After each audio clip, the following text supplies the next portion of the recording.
আপনি একমত কিনা এবং আপনারা এরকম কিছু ভাববেন কিনা, আসলে যারা স্টেক হোল্ডার্স আছে তাদের সাথে বসে কোনো সিদ্ধান্ত নেবেন কিনা যে আসলে? আমার কাছে মনে হচ্ছে যে উনি যেটা বলছেন এটা over simplification of the situation. Private সেক্টরের উপর কিন্তু আপনি অনেক কিছু চাপিয়ে দিতে পারেন না।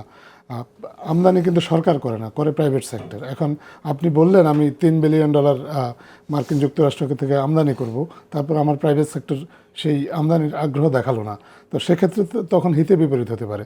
তার চেয়ে বরঞ্চ আমরা আমাদের যে সরকারের সাথে সংশ্লিষ্ট যারা আছে তাদের নেগোসিয়েশন স্কিলের উপর ভরসা রাখাটাই এই মুহূর্তে আমার মনে হয় যে যৌক্তিক একটা বিষয়। আর একটা জিনিস উনি বলেছেন, সেটা উনি যথার্থই বলেছেন যে বাংলাদেশের জন্য এটা একটা অপরচুনিটিও।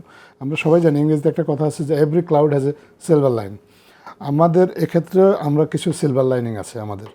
উনি যেমন সৌদি আরবের কথা বলেছেন যে বাংলাদেশ থেকে লেবার নিয়ে সৌদি আরব যদি এই পণ্যটা উৎপাদন করে, সেক্ষেত্রেও আমাদের কিন্তু একটা অন্য আরেকভাবে আমরা কিন্তু বেনিফিটেড হব, কারণ আমাদের লেবার জনশক্তি রপ্তানি তখন বাড়বে।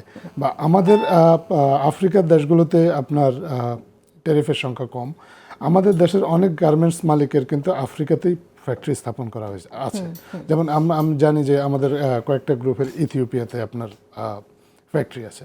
তারা যদি তাদের প্রোডাকশনটা সেখানে রিলোকেট করে, লেভেলটা যদি মেড ইন বাংলাদেশ না হয়, মেড ইন ইথিওপিয়া হয়, তাহলে হয়তোবা তারা ট্যাক্স বেনিফিটটা নিতে পারেন। এরকম অনেকগুলো উপায় আছে, একটা উপায় না এই সিচুয়েশন থেকে বেরিয়ে আসা। তো এই উপায়গুলোকে এক্সপ্লোর করার জন্য আমাদের একটু সময় দরকার। প্রথমত আমরা কি, কিন্তু আপনি যেটা বলছেন সেখানে আমাদের শ্রমিকের কথা ভাবা হচ্ছে না। আমাদের শ্রমিকদের কি হবে তখন? ফ্যাক্টরি নিয়ে গেল ইথিওপিয়া, কিন্তু আমাদের শ্রমিক তো নিয়ে যাওয়া আমাদের যাবে না। এটা তো অলরেডি আছে। আমাদের এমন না যে আমাদের নতুন করে না, কিন্তু factory- বাড়ালে পরে নিশ্চয়ই এখানে যে শ্রমিকরা আছে তাদের তো নতুন না, কর্মসংস্থান দরকার আমি বলছি না যে এটাই করতে হবে। আমি বলছি যে এটা একটা অপশন কারো জন্য, যাদের সব ফ্যাক্টরি ওনার কিন্তু আমেরিকাতে এক্সপোর্ট করেন না।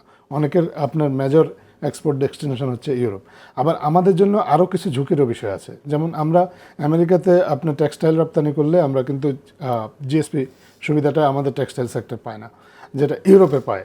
এখন আপনি আজকে আমেরিকার এই পদক্ষেপের ফলে খুব তড়িঘড়ি করে একটা ঘোষণা দিয়ে দিলেন, আগামীকাল যদি ইউরোপ একই রকম ঘোষণা দেয়, কারণ ইকোনমিক্সে সেলফ ইন্টারেস্টের কথা এখানে আলোচিত হয়েছে, ইউরোপও তো তার ইন্টারেস্টটা দেখতে পারে, এবং সে যদি বলে যে তার ইন্টারেস্টে সে বাংলাদেশকে এই জিএসপি ফ্যাসিলিটিসটা তুলে নেবে, তখন আপনি কি করবেন? তখন তো আরও বড় ধাক্কা হিসেবে এটা আসবে। কারণ তো এই জন্য আপনার চট করে আপনি যদি জাস্ট বলে দিলেন যে আমি একটা নির্দিষ্ট পরিমাণ ডলারের পণ্য আমেরিকা থেকে আমদানি করব, তারপর ট্রাম্প একটা টুইট করবে এবং সমস্যার সমাধান হয়ে যাবে,